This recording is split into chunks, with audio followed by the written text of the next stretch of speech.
importante tener funcionarios con el ego alto, ¿no? Lo suficientemente alto como para De- responder a algunas que las críticas a una gestión se, se deben efectivamente en este caso, a su condición de mujer, sin escuchar o sin recordar lo que se decía en todos los medios y que decían los propios candidatos por entonces opositores, ahora oficialistas, respecto del funcionamiento fundamentalmente de la EPE. Y qué extraño que no se haya salido a dar una explicación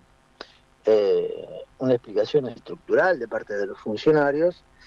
Y te escuchaba a vos y desde ayer te escucho la situación de lo que ha acontecido ayer en Rosario con el tema de la energía y del agua, pero fundamentalmente con la energía.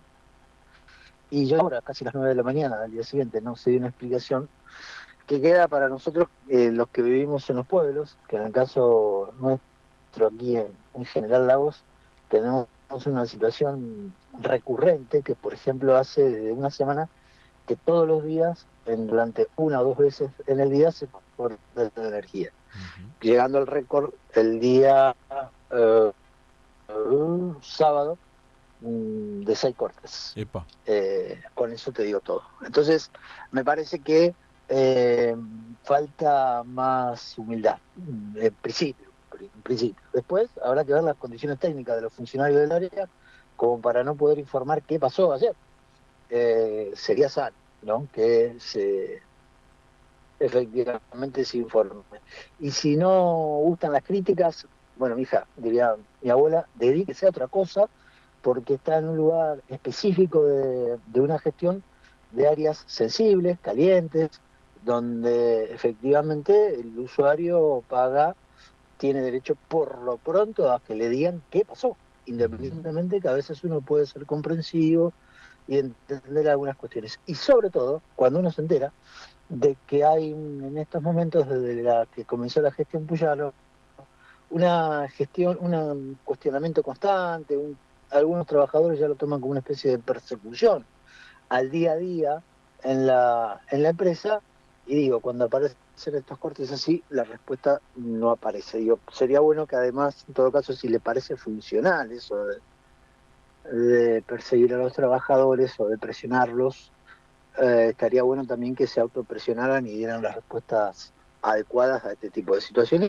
y que nadie se persiga desde el punto de vista de que se lo cuestiona por la condición de género, básicamente, ¿no? Exactamente. Bueno, y el otro punto, Miguel. Como verá, empezamos bien la semana, como verá. Exactamente, no, te iba a decir el otro punto, imagínate que aquí en Rosario, con toda la presión de la opinión pública, redes Uh -huh, sociales y demás del uh día -huh. ayer, un día del amigo, 7 de la tarde te cortan la luz en muchos puntos de la ciudad de Rosario y no hay ningún tipo de explicación. Las ciudades más pequeñas nunca tienen ningún tipo de explicación, salvo que tengas algún acercamiento con el jefe de la estación transformadora de esa ciudad que te diga ahí los fusibles y quizás determinado transformador.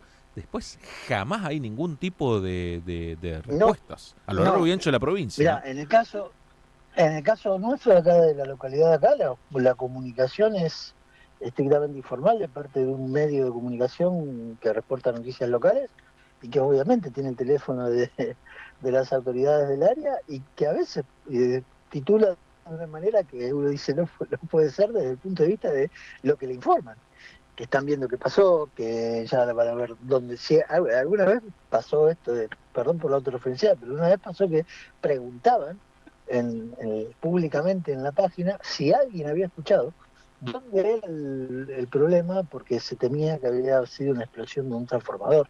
Digo, a ese nivel estamos. Entonces, como por eso hago la referencia, para que, digamos, el rosarino que se queja, y con razón, el día de ayer, vea que a veces se puede estar un poquito peor y que hay otros ciudadanos de la provincia de Santa Fe que pagamos de la misma manera el servicio y que no tienen ningún tipo de retribución, pero que además encima no te dan ningún tipo de respuesta, y eso también molesta. Pero bueno, nos metimos más en un tema, si se quiere, de cuestiones personales, no somos representantes de nadie, pero básicamente hay una situación que me parece que es objetiva, que debería ser prontamente aclarada, por lo menos en el transcurso de la mañana, así en la EPE, ¿no? Miguel, arranca una semana muy intensa en materia política, semana en la cual se cumplen los plazos de 10 días en torno a la cuestión de promulgación en el boletín oficial o no de cuestiones jubilatorias, por ejemplo, bono para jubilados y además también apelaciones de algunos fallos judiciales. Una semana en la cual también arranca con una imagen, se conocía el día de ayer una nueva encuesta de Córdoba, Duban Córdoba, con respecto a la imagen de Suban Córdoba, perdón, a la imagen de Suban Javier Córdoba, Milei. que está por debajo ya del 50%, una Sí, sí. ponderación, si no negativa, de la gestión, en que ronda el 57%, si no estoy equivocándome en el número, pero que indudablemente ya no es ese tiempo, esa reivindicación, ese romanticismo de los primeros meses de algunos sectores. Yo te diría que lentamente, para lo que ha sido la capacidad de daño que se ha generado en términos políticos, institucionales y fundamentalmente en amplios sectores de lo que podemos llamar la microeconomía, Javier Milei ha no sé si ha desilusionado de manera definitiva, pero viene, para muchos sectores, viene defraudando. Creo que la situación, honestamente, no es más gravosa, porque inteligentemente desde el sector libertario, más allá de los discursos, lo que han hecho es seguir, e incluso por encima de los índices de inflación, ponderar eh, los planes que cobraban determinados sectores de la sociedad y que antes eran mala palabra. Vos fijate que ese tema salió de la agenda pública. A veces nosotros nos quejamos de que en Santa Fe han salido temas de la agenda pública, o en Rosario, como el tema de los subsidios de transporte, cómo podían ser el estado de las rutas, cómo podría ser el tema de la deuda con Santa Fe de parte del Estado Nacional, que tomó fuerza en el último mes, te diría, pero que hasta hace 30 días atrás nadie hablaba. Bueno, a nivel nacional, el tema este tema que estaba mucho en el inconsciente colectivo, ¿no? El plan como sostén de vagos. Esa construcción de sentido que se hizo en un momento de las que se embarazaban para cobrar un plan. Bueno, hay que decirle a esos sectores, a aquellos ciudadanos y ciudadanas que se ufanaban de algún tipo de definiciones, que este gobierno al que directa o indirectamente apoyan ha aumentado la partida de los fondos destinados a los planes por encima de los niveles de inflación. Cosa que no ha pasado en cuanto a la mejora de la calidad de vida de los sectores medios, por ejemplo, o los sectores bajos que no tienen eh, esa ayuda social. Por lo tanto, digamos, es todo un dato en sí mismo. Una semana en que efectivamente se van a cumplir esos plazos, una semana que además en términos políticos, aunque a mucha gente le moleste, pero que ha sucedido y que sigue sucediendo, es la definición allí en Buenos Aires de lo que es el cierre de las listas, que acá tiene directamente cero impacto, porque tiene que ver con autoridades que se van a elegir en el mes de septiembre en la provincia de Buenos Aires, autoridades provinciales, como nosotros elegimos aquí el 29 de junio, pero que tiene algunos elementos que permiten pensar cómo van a configurarse los dos grandes frentes, esto es la Libertad Avanza y el PRO por un lado, y lo que es el peronismo, llamado ahora Fuerza Patria, al conjunto del país.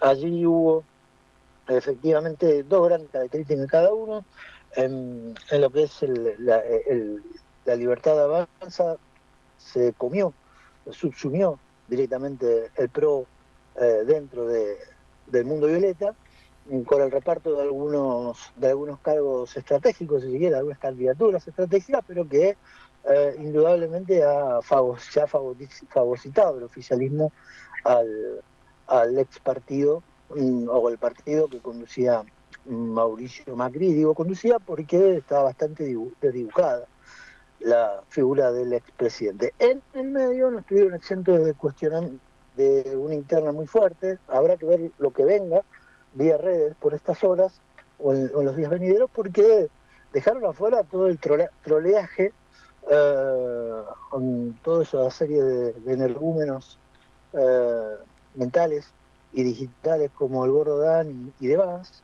conducidos por Santiago Caputo, una interna del gobierno que ha sido muy potente, vía redes, pero que ha contado, digamos, con el silencio casualmente en las últimas horas, a partir de haberlo dejado con una decisión aparentemente de Carolina Milei, de no asignarle casi nada en cuanto al reparto. Otro que ha quedado también afectado ha sido Sper, Ujú. en cuanto a la construcción de la posibilidad de candidatos locales. Y en el caso de la Fuerza Patria, un acuerdo dificultoso, te diría con Force, de alguna manera, con algunas situaciones que hicieron pensar que se partía en varios pedazos. Bueno, eso prevaleció, todavía se sigue negociando. Recordemos que hoy cierra el plazo a las 2 de la tarde, y si bien ya los principales nombres en las principales secciones allí en Buenos Aires ya están definidos, falta mucho de lo que hay abajo y se está terminando de negociar, y me parece que eso es una especie de señal para lo que pueda venir aquí en Santa Fe. Recordemos que ya la semana pasada públicamente el peronismo salió a pedir la idea de unidad, obviamente sin que el sector pelotista se quede afuera, ¿no? Ujú. Veremos cómo se construye esa hipótesis de unidad en el peronismo local aquí en la provincia de Santa Fe de cara al mes de octubre. Sin hacer una autocrítica, ¿no? Piden ahora unidad cuando el propio Perotti no logró unificar dos candidatos a gobernadores. Tuvo cuatro o un candidato a gobernador cuando él era oficialista. Situaciones, ¿no? Que tiene la Sí, política o además, santafesina. o haber sido más, a veces, viste, lo que Salamanca no da, lo que Natura no da, Salamanca lo presta. Digamos, Perotti nunca fue un líder de determinadas características que pudiera aglutinar detrás de sí al peronismo. Y siempre estuvo muy tentado. Es un dirigente con una personalidad que juega siempre lo personal. Y a veces no te da para ser un líder y no te da. Eso no sería un malo en sí mismo. Lo que tal vez sea reprochable de los últimos 18 meses, 20 meses, y que tal vez me parece que esa es la mayor crítica que hoy por hoy aparece en algunas líneas internas del peronismo, es cómo ha sido funcionar a los intereses de Puyaro, a partir de asegurarse algunos espacios de poder, y suena bastante extemporáneo este pedido o este llamado a la unidad, cuando no se ha apostado por eso y cuando se jugó la personal, el chiquitaje de la política apenas llegado al poder Maximiliano Puyaro. Habrá que ver qué proponen del lado del peronismo.